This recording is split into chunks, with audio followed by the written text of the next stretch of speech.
Hello, everyone. Welcome to the Introduction to Flywheel webinar. My name is Jeff Yeager. I'm Senior Customer Success Engineer here at Flywheel. Lumita Das is with me here as a panelist as well. And we are going to get started here in just a second. Just so everybody's aware, we are recording this. There's lots of people that signed up that I think are looking forward to seeing the recording. So the agenda for today, we'll go through like 4 different sections and we'll pause for questions in between. The questions you can add in the chat here of the Zoom webinar, and we'll pause a little bit each time between the sections for questions, and then we'll pause for we'll hang on for a longer time after the webinar official agenda is over to answer any further questions. And we will get through a good portion of the high-level features of Flywheel here. We're not going to try to cover everything. Flywheel is a very rich featured product and platform, so we certainly will have future webinars where we'll dive into deeper topics. But today, the agenda here is much more of an introduction to Flywheel and to get everybody oriented. Most people here are been invited because your institution is getting Flywheel installed currently or in the near future. And so this is more of a intro for those types of users. Though a new person in a lab that has had Flywheel for a long time might find a lot of use out of this as well. With that, I'm going to give a little bit. You can give a little bit of background of Flywheel here. While we were founded out of Stanford, we are now based out of Minneapolis, Minnesota, in the United States, and we are quickly growing and having our footprint in many top research institutions across the globe, and we are looking forward to having all of you as customers in the very near future, if not already. So for the agenda today, we are going to cover some basic how Flywheel is organized, how data is imported, how we manage projects and data within the platform, and finally we'll go over all the computation features in Flywheel. Again, please ask questions in the chat feature. Lumita is going to be collecting those and providing some of the highlights at each time we take a break. And so we'll go over those at that time. If there is like a raise your hand feature, if there's something wrong with the webinar, please feel free to use that, but we'll try to keep the interruptions to a minimum, except for those breaks, because that way we have a nice recording of this that we can share for everyone that wasn't able to attend today. So we'll start with the Flywheel organization, and we're going to go over a hierarchy, how to log in, what kind of authentication we use, permissions and accounts, and just the general data layout in the platform. To get people oriented, I like showing this slide because it really shows how the data is organized in Flywheel from in the back end. So everything starts at your Flywheel site. Typically, this is on a organization or institution level. For example, we have Columbia.flywheel.io or something similar to that, where all folks log in, and that's what you log into is your site. Users are added intentionally to each site and given permissions on that site. But below that, within each site, we have groups, and these are typically organized for our academic customers around a PI or a lab. But really, you can join as many groups on your site as you wish, and really, it is a collection of users that will define the next group down, which is projects. And each project is where the data starts living at Flywheel. So above, it's more of a collection of users and permissions. But then the data starts living at the project level. And typically projects are organized by our customers maybe around one grant or one specific experiment within Flywheel. And each of these now, from the project level down, we consider containers. And those containers contain files, metadata, and analysis objects. And so in each one of those containers can be a parent to child containers, which in the context of projects, each project has any number of subjects that were participated in that project. So, and these are unique per project. And again, these as a container, it can have files, metadata, analysis attached to that. Below this, sessions. So a session would be defined as one interaction with that subject in that project. So one defined time point of interaction. Because we've got our start in the MRI world, one example that we give for that is that's one time in and out of the scanner for a subject. An acquisition then is one unit of data collected during that session. So that again, in medical imaging terms, that in MRI terms specifically, that'd be like one T1 image would be an acquisition, a localizer is an acquisition, one fMRI task run is an acquisition. And so there you have, and that's where the actual imaging files then begin to live. That's where you have your DICOM files in that acquisition container. So I wanted to show that as a intro to kind of how data is organized, because it's not laid out exactly like this ever in the UI, but I'm going to show what it looks like in the UI here now. So I'm going to log in to a demo site, and when you begin to log in, you log into your URL in the browser. So we are a browser-based project or a product, sorry, that is then you log into with some kind of authentication scheme. Our default is a Google authentication. So you log in with a Google-backed ID or an email address, but we also incorporate many other institution-specific authentication services that you would use maybe your university ID and or a password to gain access to our system. We do not store any passwords in Flywheel. This is only we speak to an authentication server that identifies who you are and matches up a user account within Flywheel. So we do not store any passwords, and so you never reset your password within Flywheel or lose your password in that way. So when you land in Flywheel and get into, you are then shown all of the groups and projects you have permissions for. So when you are you are given permissions on any given number of projects, and then it shows here which group you are, and it shows a count of subjects and sessions in there. And here it shows the permission level that you have for that given project, and then a list of other users that have permissions on that project as well. So just for like the permissions schemes, like I said, every user has to be added to Flywheel as from a site admin.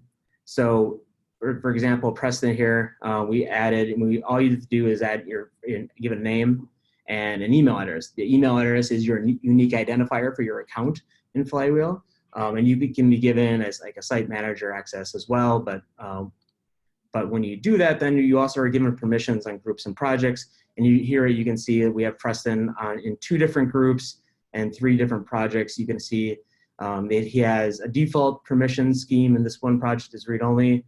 But we can change any given permission on a project. Since I am a site admin, I can do this. I can give him admin or a read-only access as well, which gives different abilities, which I'm not going to get into too many details right here, but typically like an admin, you can also then add other users, read-write, you can obviously add data, make changes data, read only, you can view and download that data.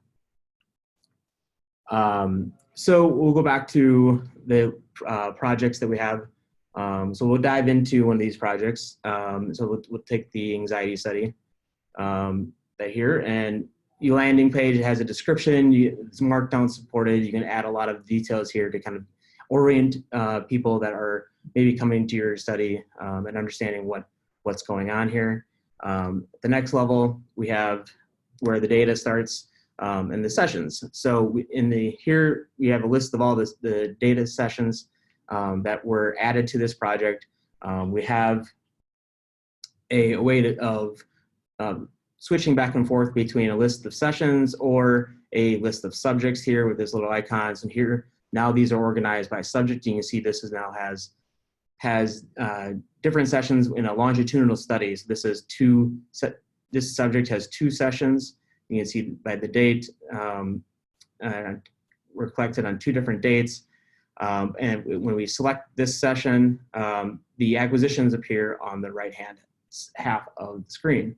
And here then is where we're seeing an acquisition container. So we have one acquisition here with a timestamp and the filed data contained in there. And then this is a list of all the sessions or acquisitions in that session.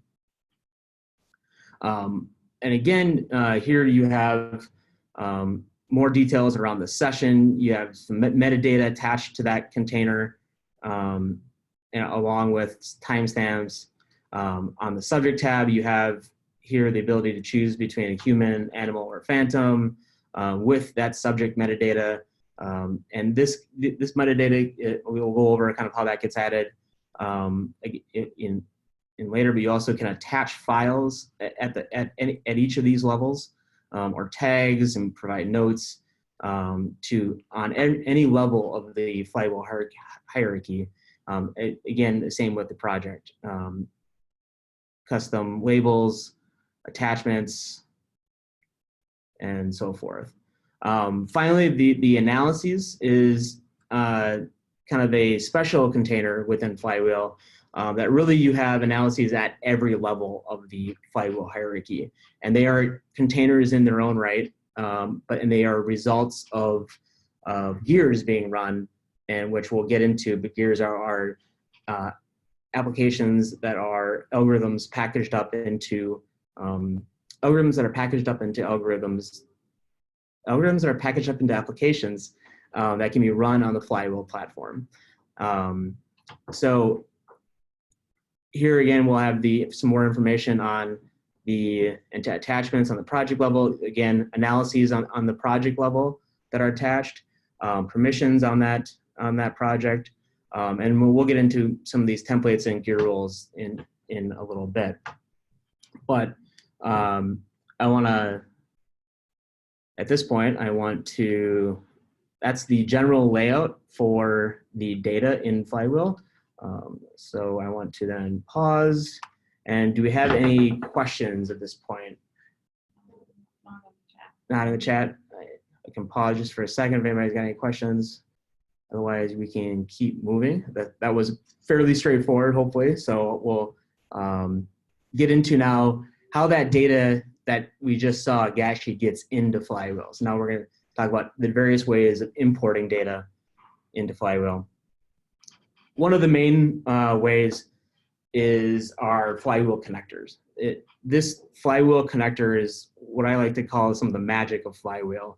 I got my start as a grad student in the MRI lab many years ago, where I had to go to the scanner with a USB stick to grab files off the MR scanner to go do research on them. However, now with the Flywheel connector, that process is automated, and to bring data into Flywheel. So we interface directly with MR scanners, or really anything that is a PACS or a VNA. Essentially, we speak DICOM to those instruments. And with that DICOM listener, we are continually polling that MR scanner. And this MR scanner is somewhere when you set up your scan, you provide some information for the Flywheel hierarchy, and it's a sort string. And so basically it gives you the information how to sort the data from the MRI scanner into Flywheel, into that group, project, subject, session, and acquisition. So that's the idea here, is we have to get data from outside Flywheel into Flywheel. We have to get it into that hierarchy in some way. So, and how that is done varies from institution to institution. We are very flexible on where that information is pulled. Typically, though, we are pulling from a DICOM header tag and reading those, and then doing that sorting. So that as we listen to the DICOM, we are waiting for a DICOM series to stabilize on the scanner, and as soon as that does, we bring that into Flywheel. What that can mean is that if I'm doing like an hour scan in an MR scanner with a subject, the first few images, as soon as they are done, we will start bringing those into Flywheel and uploading them into Flywheel. So that means the data will often start appearing in Flywheel before your even hour scan is over. So you can be sitting at the console watching the data flow into Flywheel as the scan is occurring. So the process there is that once we get a DICOM into the Flywheel connector, and this is all local. This is set up locally on the same network as the MR scanner. So this is then packaging it up into individual images. So what we do is for a DICOM series, we zip it up. You'll see this in the platform where DICOMs are zipped into archives on a series basis, because we think of that as one image, so one file for that, instead of looking at the whole list of DICOM files. But also DID procedures can happen at this stage, where we will redact certain fields or DICOM header tags that could contain PHI.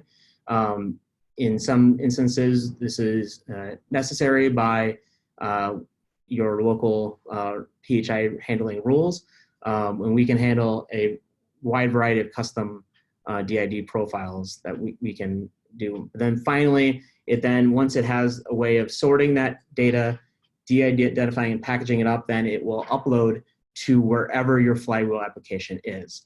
And that we can install the Flywheel application on local hardware on a server somewhere locally, or as many customers are now doing, into a cloud project, either on Google Cloud or which is one of our most popular providers, or we also can deploy Flywheel in a variety of other cloud providers.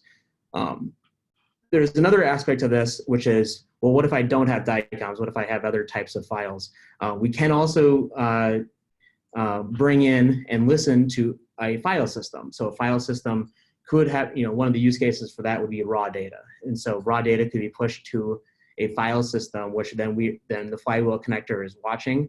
And in the same way, we will need to figure out the Flywheel hierarchy sort strings somewhere in that data. Sometimes it can be taken from a folder structure or whatnot, but then in the same process, the DICOMs, it's packaged up and uploaded into Flywheel.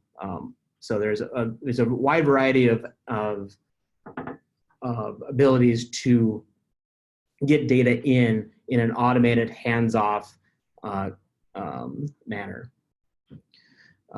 So then, what if I've got data outside that isn't collected, or historical data that isn't stuff I'm actively collecting? So we have ways of manually uploading data to the platform. So here in this Flywheel upload, the DICOM uploader in the web browser, I can drag and drop a folder of DICOMs and drop them into here and select a project.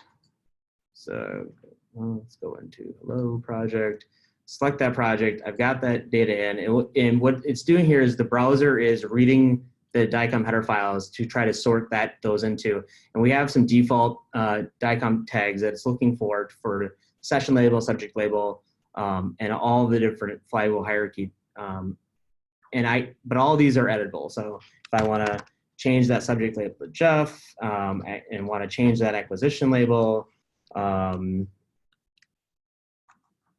to, all that can be saved and edited on the upload. And it will ignore any non-DICOM files. You can see there's kind of a file system thing here that we can ignore. And here we can also anonymize or DID with a DID profile and redact certain DICOM headers in the file and upload this to the project and group that I specify. Now, because this is a web browser, there are some limitations on what it can handle. So there's a little bit of information over here about some just general limits. In general, a single session of data from an MR scan can generally be uploaded at one time. We've had success in doing multiples, but I think when you start getting into, I have tens of sessions or even more than that, we're going to need a different solution because the web browser itself, that technology is limited on kind of the number of files it can parse and handle. So it is really a web browser limitation that we are running up against here.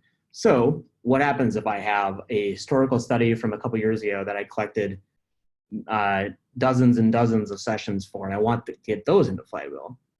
Well, we would then point you to our command line tool. And for that, I'll show some slides here. And this is the command line interface tool, is the CLI, as we say. There are some getting started guides on the docs.flywheel site. But there's a really good explainer on how to install that command line. I mean, you can install that on any Linux, Mac, or Windows system.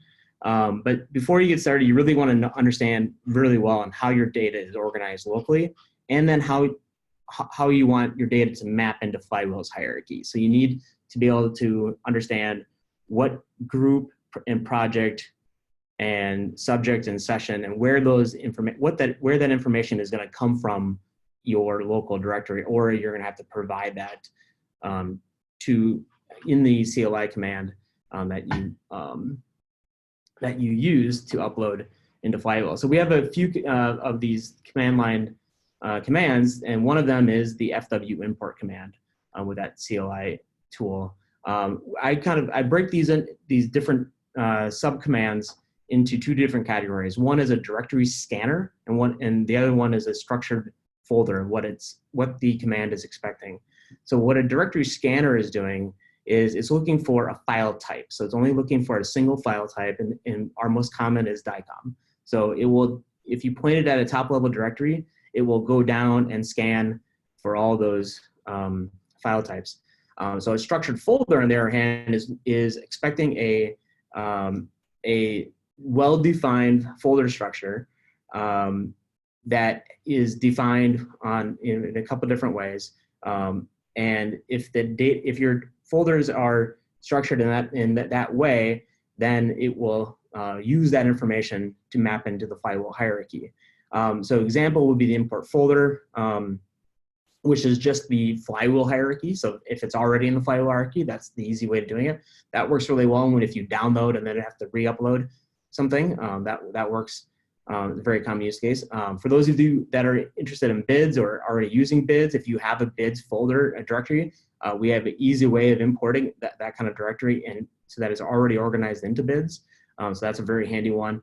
And then you've got things like a Bruker import, which is expecting the exact export that you would export directly from that scanner. So that's a well-defined structure that we are using. So these are external structures that we are using to define for that import structure. Finally, there's a template option, which if you've got your own custom structure, that as long as it's repeatable and well defined, we can create a template that you can use to create to build out your own structured folder importer.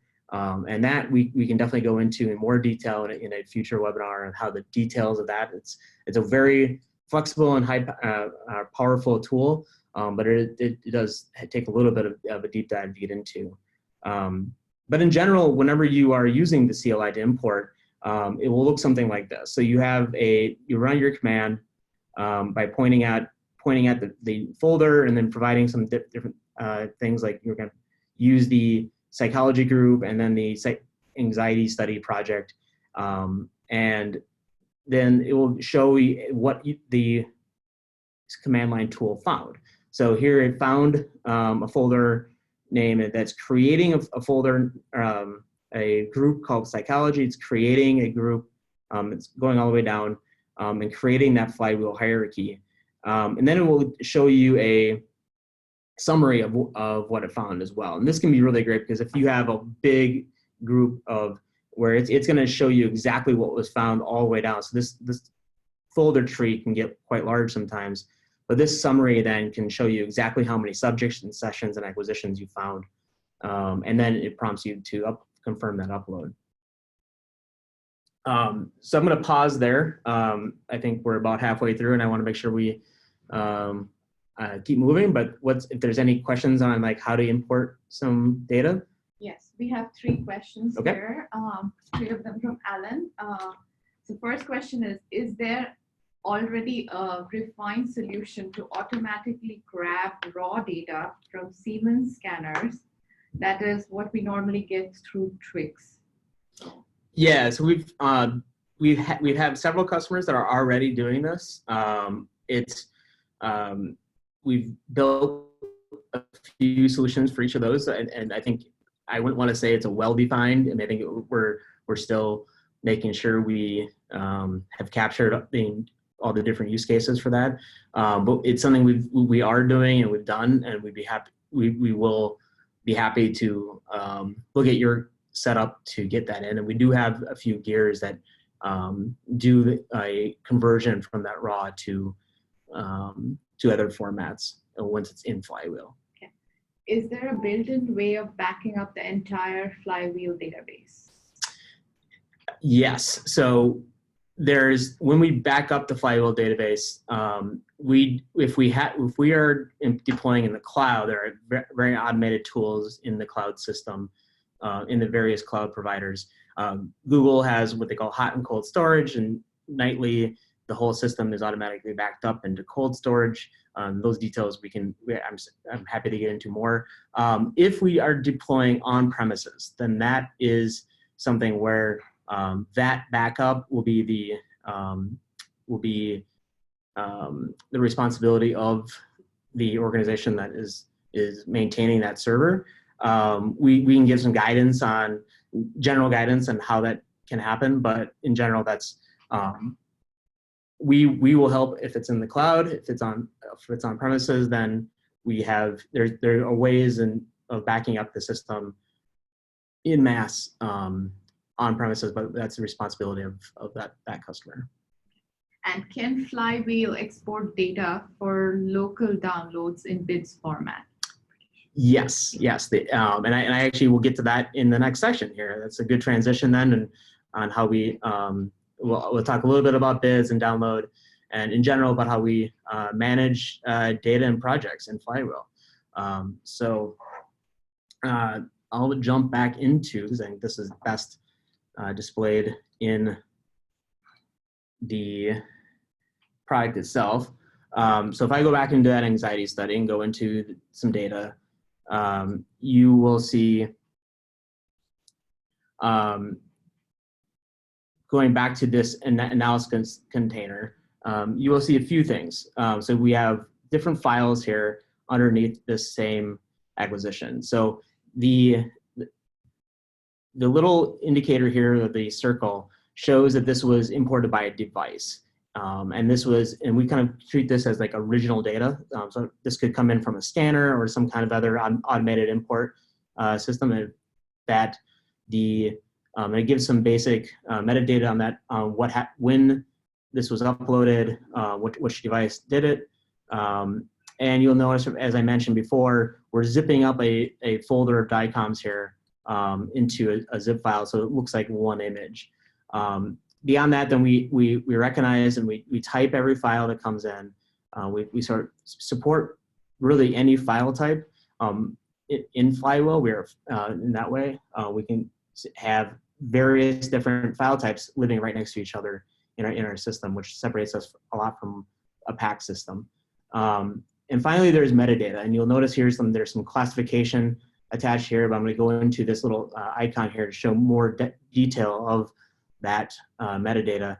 And first, we have a classification scheme, which we start with the modality that was recognized from a DICOM modality.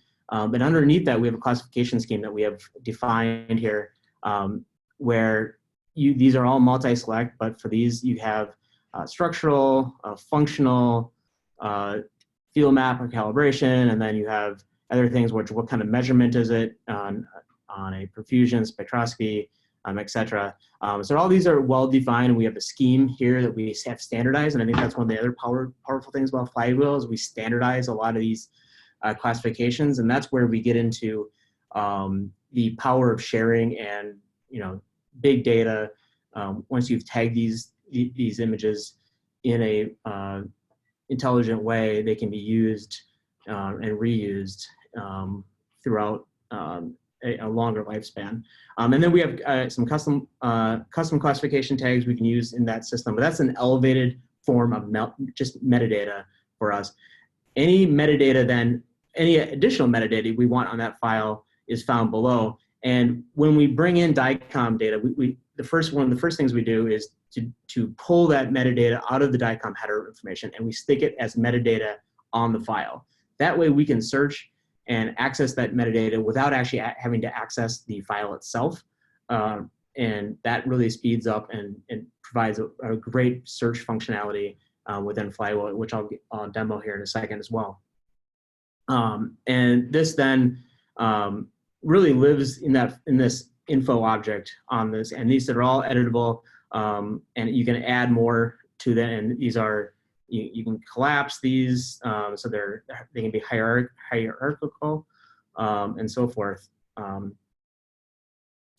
And as I mentioned, then this can be extended to any level of the hierarchy as well. These metadata objects, you can see here's some scores here. You have an IQ score, which really then provides a way of, and I'll get into the search demo here. So when we do a search, this search bar up here is essentially a Woo search, kind of like a Google or any kind of search engine that will search our Mongo connector database. Then you can filter here. So if I want to search, this will default to whatever project you're in, but if I want to search across all projects that I have access to, you can search on, maybe I just want a Nifty file, and I want to find the structural T1 images and I want to just search for the males, and I just want to search for somebody in a certain age range, and finally I want to search for that IQ score. So I can type in IQ and find that custom field. And I've now found that custom field. I can give it some bounds. I want to just find the above average males. And here we go. So we have 6 sessions from that. You can then look at for acquisitions and files and any analyses that contain those. And then we can do stuff with these. So if I want to select, and you can see these are across 3 different projects. If I want to do stuff, I can download all these. I can add them to a collection, which is kind of a saved search result in some kind of way. And I can run gears on them. I can delete them if I need. I can move them. So there's lots of things you can do straight from this search frame. And I can also then, if I click on any individual one, I can get into more. I can see more of the view of that session again. And so there, yep, here we go. Yep, that IQ was above 100 as I defined previously. So the search has a lot of great features, and this really can provide a lot of power to your Flywheel experience. but then there was that, I think the next thing I'll talk about here is bids. For bids support, we support bids, and the way we do that is we automate that curation process and we do that. It requires obviously some knowledge from you on what the bids, what structure of bids you want to have. And maybe I'll back up for a second. If you're not familiar with the bids, it's a framework for organizing neural imaging data. So if you haven't, it's fairly neural imaging specific, and it's built around making and sharing and processing data easier, which Flywheel is all about and wants to support that kind of standard. And one of the great things then is that if you put your data into bids, it can run any gear, or it can run a set of gears in an automated way without needing to understand if you have the correct data or not. It will determine that by itself. And again, then we have an export to bids. And right now, this is in the command line tool, but we have plans to add that to our UI to have an easy download from the UI as well in the very near future. So the bit more of a bids overview. It's a way of structuring data. It's different than Flywheel organizes our data natively, and you'll notice here in the previous year we had this bids view. So it's a toggle button that will switch back and forth between the Flywheel hierarchy view and the bids view once after the data has been curated into bids. So how we support it is we basically are adding the bids file structure into it as metadata, and that way we can very quickly toggle it because we're just looking at metadata and on how we organize that data. But then when exporting bids, we can import the bids data directly, and we can export via this command line tool into that folder structure of bids, and it will produce all the JSON sidecars and things like that. That if you're familiar with the bids hierarchy, that you'll be assured that will also come with that export. So finally, in other ways of downloading data, we have a variety of different ways. From the UI, we have full project download, and you can delineate if you want to include the analyses or metadata or just get certain file types. So if you're really just interested in getting maybe your nifty images out and you don't really want to download all your DICOM data, you're able to select that. There are ways to get individual files on each file. There's options to do that. And then of course there's a CLI version of the Flywheel hierarchy download, which is FW download, which you can grab any level of the hierarchy or even individual files with that. And there's more details in the help docs around that specifically, but the CLI tool really allows you to do a lot of scripting from the command line. So I want to pause one more time. If there's any questions around that, I'm happy to take a few questions at this time. Otherwise, we can start talking about one of my favorite topics, gears. So. Yeah, no questions in the chat for maybe. We'll pause again at the end, and so if you're thinking of stuff, throw it in the chat. Lamita will collect it, and we'll keep going here. So the computation, we have one of the things is once the data is in, there's a lot of great ways to do all that processing of the data that you maybe have been doing on your local computer or even on a local server that you're waiting for time on. Especially if you're in the cloud with Google or AWS or anything like that, we have ways of scaling that compute and really automating a lot of tasks that you may be doing locally. So let me just kind of go back into the product again, and we can kind of go over a little bit more of, we basically have two types of gears. And here, like we noticed that we, next to our original data here on the ICOM data, we have the other file types that have these little gear symbols. And these are files that were created by a gear within the platforms. And then the metadata there shows you which gear and which version, which really produces into, which I haven't even talked about yet, was our reproducibility story with Flywheel, that we really value the ability to reproduce your work. And we provide all that information so that you can go back and one, know what you did several years ago when you were quickly doing something for a paper submission, and then or to validate and reproduce your own study. This is very helpful just in a practical sense for many labs where maybe someone moves on and moves on in their career, and instead of trying to mine their hard drive on their computer, all of that's now here in Flywheel, easily accessible, with very clear guidance on what happened. So going more into these gears, we have two different types of gears in Flywheel. What we call them utility and analysis gears. And essentially the utility gears are the basic data conversion and QA tasks that are in that pre-processing pipeline that Flywheel can automate. And the other one is analysis gears. We talked about a little bit on analyses, containers and objects before, but these are the gears that are much more advanced analysis gears that take maybe multiple inputs and produce a large number of outputs. And so those outputs get put into a special container. And I'll talk about that in a second. But the utility gears are much more that file in, file out type of operation. So I put in a DICOM and I get a nifty out. So those types of gears, they're defined on where that output is, and it's put in the same spot as the input was. So if it's a utility gear, the outputs go right where the inputs are.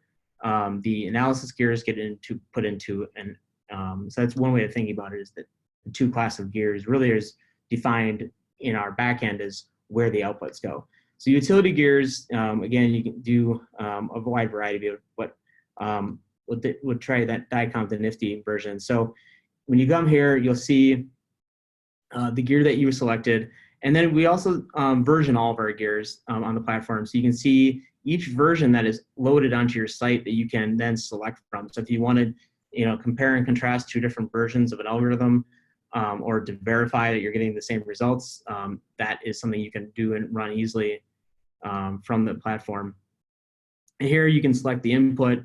So we're going to go into, I want to take that T1 DICOM. There's a little handy indicator of that's the file I want to choose, since it is the right type of, and there's little help files here that are defined by the gear author on what this is, what the acceptable inputs are. Finally, then there's configuration tab, which if you're running this this algorithm from a command line, these will be all your optional flags. So here's all the things, and there's default set for them, or you can change these on this particular run of the gear. Finally, we provided some meta information about this gear. And so the way Flywheel gears work is we're packaging up often open source algorithms that are available for use for academic purposes, and we package them up and allow them to be run on Flywheel. So, and we make everything on the gear side open source. So there's two different links here you'll see, and an author and maintainer. So the difference between these is the author is the author of the algorithm. So Chris Rorden here is the author of the DICOM to nifty converter algorithm, but the maintainer here is Michael Perry. And Michael Perry wrote this gear and wrapped this into the Flywheel platform so that we could run this. And the source code for both the actual Flywheel gear is here, and then the actual algorithm source code is here. So if you have any questions about how this was done, or if you want to create your own, All this is open source, and you can go in and look into it from there. So then if I want to run this, I just click run, and a little indicator saying this job was successfully queued. And what will happen then is this will then be sent to our compute engine, and our provenance tab will kind of keep us our status updated. So now you see that this job is pending. We went to our provenance tab here, which gives us a summary of everything that's been run on that session. So you see I'm still in this session tab here, and this provenance tab shows me everything that we've previously run and success. It shows that maybe there were some errors early on when I can refresh this to show, okay, now this gear was successfully run. It shows me input and output, and even I can even then take a look at the log file. And so all the logs, this is exactly what would be export or printed out in the command line if you're running it locally. And then we can go back and look, and you'll just notice here that another gear is starting to run here, this MRIQC gear, and I'll get to that in a second. But you will notice then that is put right back here, which one did I run now? But I guess the point here I want to make is that where this one get kicked off from is part of our automated processing pipeline. So that is defined by gear rules. And so I want to go into here on the project. These are project defined automated rules that will look for any changes or new files. And it really then this kind of goes into kind of that automated pipeline of when things are coming off the scanner and first put into Flywheel, a new file we check for all the gear rules, and we can determine, hey, this is a DICOM file type, and if it matches this logic, then it will run a gear, and that will kick off. And the gear rule that we just saw is that we saw a new Nifty was created from that DICOM to Nifty gear. So that new file showed up, and it was classified as either a structural or functional. Yep, it was a T1 image. So we satisfy this, and you'll notice these rules can be a direct match, or you can, if you are regex fluent, you can add your regex, which is a lot of this what is to many unreadable, but if you understand the language, it's a very powerful string parsing tool for you to get better logic into these rules. And then it can have any exceptions to those, but then it will kick off. And what we just saw was an MRIQC quality assessment gear that was done on that new Nifty I just created automatically without me needing to intervene.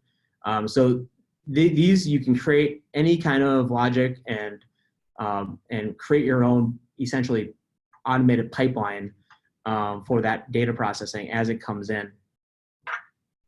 And that provides a lot of that automation that Flywheel can use to increase your and your lab's productivity. So finally, I want to look at the results of like an analysis gear. So if I was going to run an analysis gear, as I mentioned, those get put into a container that is attached. So this would be a child container to the parent session container. And you'll see the list of all the analysis gears that have been run on this, and then the results here. So if I want to go into this free surfer result, I can see this is a popular algorithm that does a variety of things for T1 images. So you can see here the results. It lists the inputs and the results. You can add custom information, the configuration that this was run on. So these are, again, this is the reproducibility story of showing every option that was selected to run that gear. Again, and more the same of that, which version of the gear, all that code, the open source, and then finally the logs. that the logs, you can show more detail of what actually happened in that, and even it will even show how long it ended up running for. This is just a demo site, so FreeSurfer takes a lot longer than 5 seconds to run, I guarantee that. But as a demo, this is the results of that. So we have a wide variety of gears that are already available for processing on Flywheel, and when those are available to you, we install those gears on your site, and you have a list of here on the platform of all the gears available. So we can see there's quite a few popular types of gears. There's like FreeSurfer, a lot of the FSL algorithms are here, some Human Connectome project. Then I think someone asked, there's a Siemens raw to the ISRM dataset format. We talked about that earlier. FreeSurfer, MRQC. So, and really any pipeline that we can create, we can add. We have a Flywheel gear exchange, which I'm gonna go back to my slides now while we end here. Oops. So the gear exchange, as I mentioned, there's a wide variety of ready-made applications already available. This follows our transparency and reproducibility principles. And you can go to this website here to find our full list of things that are already available in Exchange. And as I mentioned, like the maintainer for some of these are Michael Perry. You'll see those on a lot of them. That he actually does work for both Sanford and for Flywheel, so he's a Flywheel employee as well. But we have some gears that are now uploaded to the Exchange from our customers. That as we grow, our customer base is now creating their own gears and adding them to the Exchange for others to use. So this is really our part of the story for data sharing, collaboration, and so forth. And just kind of go through this a little bit of what kind of our options are for interacting with Flywheel. So this is kind of getting into the technical weeds here, but what I really want to make clear is that everything you do in Flywheel comes through our API. And so if you're in the web client through your Google Chrome browser, you're still accessing Flywheel through the API, which is the same way our automated connectors and the command line interface tools work. But it also is the same way that you can work with our the Flywheel SDK options. So right now we have MATLAB and Python available, and we have other languages in the works. But you can interact with Flywheel in the same way as I just demonstrated with the command line and web client through these programmatic languages that really then provide a lot of the power if you are a programmer and you even further automate the tasks that you have in Flywheel. Our SDKs, we have some documentation on the website. We have some examples there, and we're continuing to build out those options. So with that, I am seeing we got about 5 minutes. I'm happy to pause and take questions from anybody and continue. I think, Mumia, do we have a few right away? Yeah, we have one. So the question is from Alan. Can gears be interactive? That is, have the user manually mask an image and then save the mask, or having a contributing radiologist mark lesions or define tumor size and then save those somehow? Yes. So I am realizing now I didn't even open up our viewer during this whole time. And so let me go and show that a little bit. So we have a viewer plugged into a web-based viewer, which for being a web-based viewer, we're very happy with. And so we can see the DICOM images here. You can go in and view this. It's loading each individual DICOM. I can go in, but we have ways of creating ROI. So I can create an ROI, and now I can say this. Well, that's not bone, but that's my mistake, but obviously that is the brain. So, and then you can save this ROI, and it appears on our project. And you can have a list of here, and it gets saved as metadata onto the project. So you can have, and anybody in the project then can view these ROIs that you create. And we're continuing to improve and add more features that are in this realm. Did that answer the question? I'm not, if I caught it the whole thing.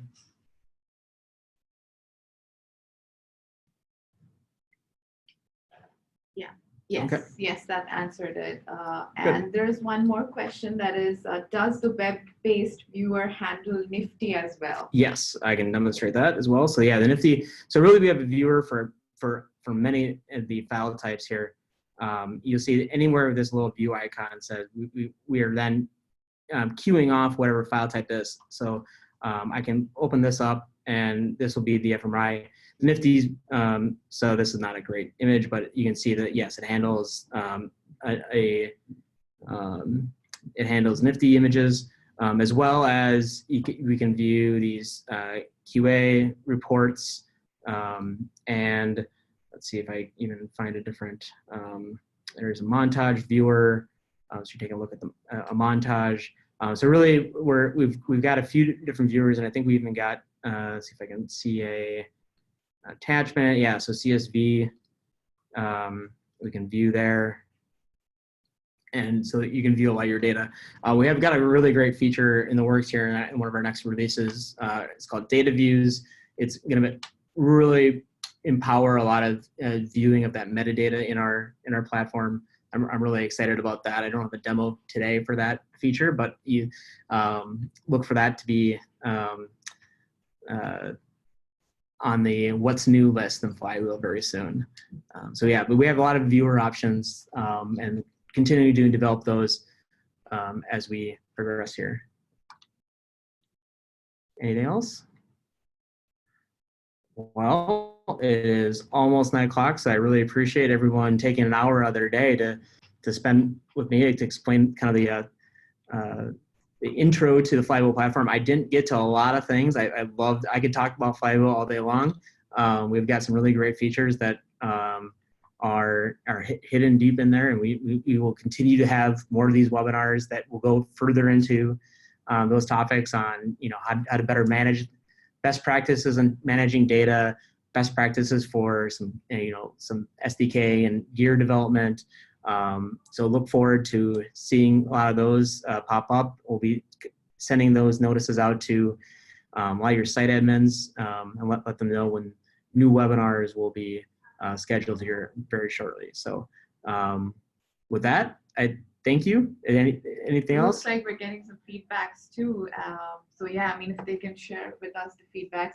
I got a feedback from Alan saying this was an excellent introduction, and thank you very much. So.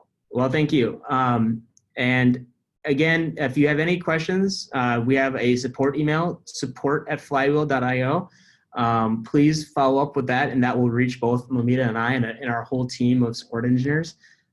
So if you have any follow-up questions on this, we will have a follow-up email assuming the recording worked, and I'm getting every indication that it did this time, that we will then share a recording of this webinar, and so you can then share it with anybody that was not available to come today. So thank you again. 9 o'clock, so I'll let everybody go. I'll quit talking, and see you and talk to you very soon.